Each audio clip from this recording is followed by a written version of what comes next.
So I think we're in a really shitty situation because most of our friends and a lot of the people we know are completely like, oh, yay, we got rid of Trump. At least let me be happy for a little bit. And, and now people are waking up in these last couple days to the fact, I don't know how they forgot that Joe Biden was going to fill his administration with Silicon Valley executives, with everybody from the NSA, CIA, Wall Street, and all these lobbyists. And people are like, gosh, Biden, how dare you? It's like, hello. We told you this was going to happen. This is why we were like, oh my God, this is like the worst case scenario right now. Yeah, mitigating damage is what they said, fam. And when you're talking about his cabinet members, people from big tech, Silicon Valley, and warmongers, so why not a Secretary of State? Exactly. You get somebody who worked in Silicon Valley and is a warmonger. You get two bells with one shot. You know what I'm saying? And that is Tony Blinken. And I really do. I want to echo. We got some. Dan Cohen here, right? Well, Danny Haiphong is the first one he put up there. Biden has named Tony Blinken his Secretary of State. Blinken was a key shoring up Democratic support for the Iraq invasion and instrumental in the U.S. role in the regime change wars in Ukraine. That's when I first heard about him. Libya and Syria. We are back to smart wars, and they are no less deadly. And once again, fam, that's that crypto kind of fascism, that fascism with a friendly face. Tony Blinken is like a nice speaking gentleman. He sounds good. But at the end of the day, his suggestions and his solutions are war, war, and war. 100%. I mean, it's crypto fascism, right? Like you just said, it's a friendly fascist face. It's a lot more difficult to fight that because you don't see it coming. We might know about it, but the vast majority of Americans who were like, yay, we have a woman that is VP for the first time, are not understanding who this guy is and what his record is. And it doesn't help when the vast majority of the progressive movement has been co-opted to cheer him on, too. So. Yeah, they always say they're mitigating damage. I don't know. I thought mitigating damage would have been to get Trump through for another 4 years until we can get our shit together on the left and come with a real solution and stuff. But the real solution wasn't to digress back into Joe Biden. I think we saw Whitney Webb even said like, oh, no. Like, that's not like mitigating damage. That's not something you should be happy with. And she said her answer was between B and C. Somewhere between they stole it from Donald Trump and somewhere between there's this possible plot to pin us against each other. Yeah. And what better way to do this? I mean, we all thought by the end of the night when we were coming off the air, fam, that Donald Trump had won this election. And it appeared that way. Then all of a sudden in the morning it wakes up, it's Biden. That's going to piss off those Trump people to no avail. So let's get back to Tony Blinken real quick because Blinken is now one of the choices. And listen to this. Dan Cohen has done some good stuff out there. He put some shit out there the other day. I love it when Blinken talks about the local actors that he's going to support. That was the same thing that Barack Obama said, moderate rebels. Remember that? Take a look. Or take a listen. Yeah. As for ending the forever wars, Tony Blinken says not so fast. Large-scale, open-ended deployment of large standing U.S. forces in conflict zones with no clear strategy should end and will end under his watch. But we also need to distinguish between, for example, these endless wars with the large-scale open-ended deployment of U.S. forces with, for example, discrete, small-scale, sustainable operations, maybe led by special forces, to support local actors. In ending the endless wars, we also have to be careful not to paint with too broad a brushstroke. So Biden will end the forever wars, but not really end them. Secret wars that the public doesn't know the U.S. is involved in, those are here to stay. As for ending the forever wars... So, there you go. Local actors again. Yeah, local jihadists is who they support. Yeah. And once again, they give this element, we're just sending in special forces, Green Berets, Navy SEALs, not the real troops, whatnot. You know what I'm saying? Yeah. But he's always been about pushing more war in every single situation he's been involved with. You know, like I said, I first recognized him, this nice speaking man, and he's worked for the Clintons, he's worked for Obama, he's worked for Biden for many years. He's their nice, friendly face of war, fam. He's a perfect neocon for the Democratic Party because he's not like outright telling you that he wants full-on war like a Pompeo or a Bolton, but he's doing it behind the scenes in a very cryptic way in motions that will ultimately lead to huge warfare. I mean, it's the crippling sanctions. You're talking about droning. You're talking about small targeted attacks, but these attacks have consequences. And unfortunately, you don't get to see that as visually and as obviously when it's somebody doing it in this way, and then it turns out to be in the end far worse. Yeah, and who we support, once again, we're supporting jihadists. In the case of Ukraine, we were supporting actual friggin' neo-Nazis. Here's some more stuff from Ben Cohen. Dan Cohen. Arm the so-called moderate rebels. He became Obama's point man on Syria, pushing to arm the so-called moderate rebels that fought alongside al-Qaeda and ISIS, and designed the red line strategy to trigger a full-on US intervention. Syria, he told the public, wasn't anything like the other wars the US had been waging for more than a decade. We are doing this in a very different way than in the past. We're not sending in hundreds of thousands of American troops. We're not spending trillions of American dollars. We're being smart about this. This is a sustainable way to get at the terrorists, and it's also a more effective way. This is not open-ended. This is not boots on the ground. This is not Iraq. It's not Afghanistan. It's not even Libya. And the more people understand that, the more they'll understand the need for us to take this limited but effective action. Despite Blinken's promises that it would be a short affair, the war on Syria is now in its 9th year. An estimated 500,000 people have been killed as a result, and the country is facing a famine, largely thanks to the policy of using wheat to apply pressure, a recommendation of Flournoy and Blinken's CNAS think tank. When the Trump administration launched airstrikes on Syria based on mere accusations of a chemical attack, Tony Blinken praised the bombing, claiming Assad had used the weapon of mass destruction sarin.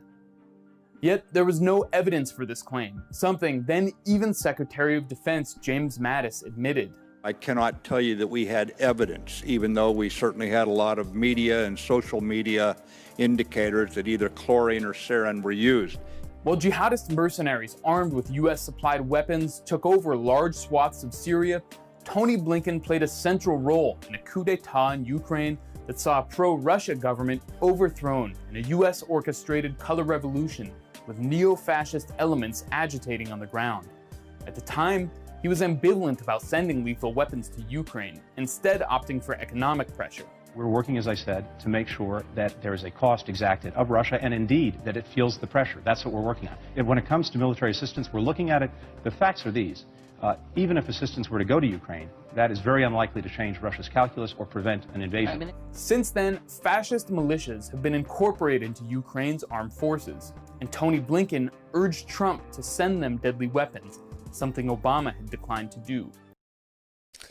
Yeah. He pushed for his boys in Israel to do it. They did it in Israel. They sent them weapons, fam. I'm sorry. Go ahead. No. This is just the moderate rebels that Vanessa Beeley and Eva Bartlett were talking about when they were exposing them in their work. And it's interesting because this definitely ties into the white helmets and how all these people were funded by these by us and by the West to arm these neo-Nazi groups. And of course, when this came out, everybody wanted to avoid that story to protect Joe Biden. So if you're not seeing the connections, here they are. I mean, this is what's going to happen, and this is why people in Syria are actually scared of a Joe Biden presidency, because they see this type of administration coming in and pretty much doing the same kind of cryptic targeted warfare, which it's like playing chess. When you're playing chess, it's like you can make an obvious move, but that might not be the best move you need to make down the road. If you make tiny cryptic little moves, eventually you can have a checkmate, and that's kind of the operation of the neoliberals. Don't laugh because you're a good listen. She's a good chess player, and I know, because so many times I'm like, oh, I got her, and then she's coming around the back end. I'm like, oh shit, I didn't see that coming. We didn't finish our one chess game that we didn't play, but let me just tell you something. I was nervous. I'm glad she didn't pick up the game, because she was like a couple moves away from really getting me in trouble. I know what you mean and stuff like that. So be careful if you try to play chess with Fee. She knows how to play chess. A lot better than her brother. Sorry, Johnny, I didn't mean to say that. That was wrong. Johnny can play. All right, so let's talk about the next part I put up over here. Tony Blinken is also in the pocket of big tech. And you best believe this asshat will suppress our civil liberties while fingering a new boogeyman as an excuse for mass censorship. It's kind of what Whitney Webb just told us. The same tools they were using for Al-Qaeda, ISIS, they're going to somehow swing them around against you. So here's a tweet that I put up. It says, per this 2017 Fast Company piece, Biden's reported choice for Secretary of State, Tony Blinken, has advised both Facebook and Google. Fam, why don't we get a big tech warmonger in there for Secretary of State? Kill two birds with one stone. Yay. But others caution against engaging in too much finger pointing on this issue. Tony Blinken, the former Deputy Secretary of State and National Security Advisor under Obama, who now advises Alphabet and Facebook, we talked about Mr. Schmidt, contends that the problem ultimately lies with Russia, not Silicon Valley. The tech platforms have to do better to defend against malicious actors. But let's not lose sight of the forest for the trees, fam. The problem is Russia and other actors who use our openness against us, not the platform, Blinken says. The biggest mistake we can make is to get into the circular fingering squad with the government, the firing squad of the government, fingering and firing, and the tech companies. The only winner in that scenario is Russia. So you see the language. Let's not get into it with each other. That's what Russia wants. Yeah. It's not about the platforms. They're fine. Zuckerberg and Dorsey, they're doing a good job. This is about other people bringing in disinformation, and it's the Russians. So we have a Russiagating going back in as the Secretary of State if, in fact, this election stands. Yep. And it's really bad because it's like, if you think about it logically outside of your political ideology, thinking that a foreign country is more dangerous, a foreign country like Russia, who really they would have to spend a lot of money. They don't have the ability necessarily to do, or the desire necessarily to do this, to really get so involved in our elections or in anything we're doing, than Silicon Valley, who is literally funding politicians. They're literally giving millions of dollars to people like Joe Biden and certain people on both sides, but a lot to this Joe Biden administration thus far.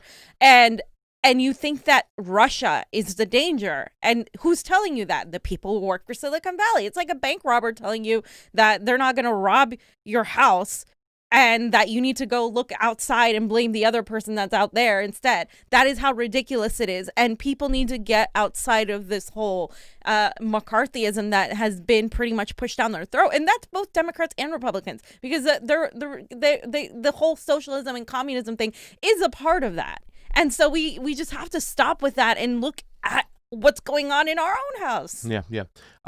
Johnny, I think I put the wrong tweet up there for Matt Duss right now. I just went back and put it into the folder if I didn't get the right one. If you go into the folder real quick, I'm so sorry. There's a small tweet right there, that one right there. Fam, when we were talking about the Bernie Sanders campaign, we talked a lot about foreign policy. One of his foreign policies, we would say this name, it just disgusted us all the time. His name was Matt Duss, right? Yes. So Matt Duss just put up here, this is a good choice. Tony has the strong confidence of the president-elect and the knowledge and the experience for the important work of rebuilding U.S. diplomacy. Here we are, fam. Yeah. Once again, Matt Duss praising these type of guys. Yep. This is Bernie Sanders, one of his number one foreign policy advisors. We've mentioned his name so many times.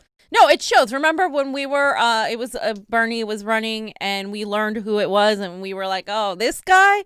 I mean, he went from somebody like Tulsi Gabbard to this guy. It's just it was really bad. And we were like, oh, let's see what he says, But with the Russiagating and with the whole just no nuance in a lot of the foreign policy in the Middle East, we could tell that it was bad. I mean, it just goes to show you that you will never run a true grassroots campaign when you hire people at the top who are establishment politicians or establishment consultant types. It's just not going to work. They're going to self-sabotage you and your entire campaign. And he's not the only one, right, fam? No, because we have other people from the American for Center of American Progress. Center for American Thank Progress. you, Nina Tanders, whatever. Nina Tanders, freaking little goons. Fayez, right? Another one. We talked about Fayez, and all is he was Bernie Sanders' campaign manager. He puts it up there. Solid choice. Leaders around the world will assume that when Blinken speaks, he speaks for Biden. 100%. And this is the chickens coming home to roost. This is I remember getting attacked for saying, hey, Faiz isn't good. He's doing this and that. He's not, he's establishment, Center for American Progress. And these are the people that were ready to cash their next check for whoever it is they worked with. They want to be a part of the establishment. They are a part of the establishment. They want to move up in the political ladder. And it shows in their choices that they've done since the Bernie Sanders campaign. Whereas, somebody like Nina Turner is starting a podcast and, going on Movement for the People's Party streams and just doing her thing. You got people like Faz and people like Matt Duss who are completely just immersed in this political establishment, pushing Joe Biden flat out front to the core, talking, not just pushing him in a way, well, you have to vote for him, but saying like, oh, this is great. This is good. It's good that we have the security state and the NSA and the military industrial complex now coming in full force. I thought we were going to do better than Trump, right? No, was never going to happen. I mean, these were Neera's boys, and they came from the Center for American Progress. We were screaming this at the top of our lungs, saying this is wrong. Why does he have these people with them? Pushing away Tulsi Gabbard for these people. And Nina Turner just had on Tulsi recently. Yeah. And they talked about the complex. I mean, I love the way Nina Turner calls it. It's the complex, and having those discussions about how foreign policy affects our domestic policy. And that's what we need to be talking about. So it was a great podcast the other day, seeing these people go out there for Tony Blinken. It doesn't surprise me one bit. Right. Now, fam, this is the kind of mentality, this is the shit we have to talk about right now, because this last clip I have off of Tony Blinken, he actually went on Sesame Street to talk with Grover, because he talked about refugees with Grover, because you know why? He's created so many of them. That's why. Here's Tony Blinken with Grover. Sir, may I ask you a question? Hi, I'm Deputy Secretary Tony Blinken from the State Department. Wow, you have a long name. Mine is short. I am Grover. I am from Sesame Street. Well, hi there, Grover. Yeah, hi. I am trying to find the big Un building. And it is so confusing because, well, untied means not tied, and unhappy means not happy. So building must be not a building. And I have been looking and looking everywhere, and I cannot. What does an building even look like? No, Grover. It's not the Un building. It's the UN building. UN stands for United Nations, a place where nations or countries from all over the world come together to cooperate on important issues. I knew that. This is the week that all nations come together. It's called the General Assembly. And one of the issues we're going to talk about is something really important. Refugees. Oh, Deputy Secretary Tony Blinken from the State Department. I know all about refugees. You do? Of course I do. They are the ones who wear striped shirts and blow whistles at soccer games. No, Grover, that's referee. I'm talking about refugees. These are people who've had to leave their homes because life in their countries was not safe for them. Grover, can you imagine how difficult it would be to have to leave your home? No, I cannot. I would never want to leave Sesame Street. I cannot imagine leaving my apartment or my pet turtle Rufus behind. Well, Grover, sadly, refugees have to leave everything behind. Communities, schools, friends, even all of their favorite things. And all kinds of people are refugees. And even though they come from many different places, they're just like you and me. Oh, like my friends on Sesame Street. We are all different in some ways, but in a lot of other ways, we're the same. That's right. And we all have something to learn and gain from one another, even when it doesn't seem at first like we have much in common. I know exactly what you mean. For example, I am cute and fuzzy and blue. You, on the other hand, well, you are cute enough, I suppose, but not very fuzzy, just on the top of your head, and you are not blue at all. But I like you, Deputy Secretary. All right. Wow. Ready? Wait 1 second. Fee rant, take one. Go. This is just fucking disgusting. That's the end of my rant. I mean, this is just fucking disgusting. Like, we are literally, what is that word you say? We are God, we're forming kids. We're indoctrinating kids with this idea that we need to trust these people that are warmongers, neocons, like tied to the security state. Let's trust in them and let's put them on a kids fucking show where kids are learning, especially when they're young. You absorb all this information and you're like, oh, the UN is good. Oh, and this guy, he's the secretary of the state, blah, blah, blah. Like, this is the indoctrination into our kids. This is why a lot of people on the right end up saying, oh, Hollywood is full of blah, blah, blah, because it's like there is an element of brainwashing that happens at the core. I mean, if you remember what you were watching when you were kids and what they made us watch, it was like, you know, a lot of that is just forming you in your head. Like, it's disgusting. Programming from the get-go, it's just terrible. It's just, you know, I mean, this is kind of disgusting. And I knew when you saw this, it was like, can you believe this shit? Somebody from the State Department, the guy who created so many refugees, this asshole, they're just like you and me, these poor refugees. And that's what they do. These neocons, whether they be on the left or the right, the establishment on both sides, they're disgusting. And this guy is disgusting. And this is what you call leftists out there mitigating damage? This right here? Okay, this guy is more of a war hawk than goddamn Donald Trump. Literally, and he's so cryptic about it. Oh, we have to do this, we have to do that. You know, we have to help the locals. He's got the same language that Obama had. The moderate rebels, we have to help the people there fight in their own land. No, you're supporting jihadists or people who want to overthrow the government for your geopolitical gains. It's more psychopathic, too, because you're literally pretending to do good. And, like, I'd rather have somebody that's an asshole tell me, yeah, we're going to go and attack these people than somebody pretending that they're doing good and brainwashing people into thinking it's all good, because he's talking to these kids right now, but that's the same words and the same crap they use on people on mainstream media. Oh, everything's great. We're just going to help these people. We're going to spread democracy and blah, blah, blah. So people are like, oh, okay, everything's great as the house is burning down. And that to me is far more dangerous and a dangerous opponent than everything else that we've seen. Yeah, and that's why I think so many people on the left were duped and beeping their horns when Biden was supposedly the president-elect by the AP.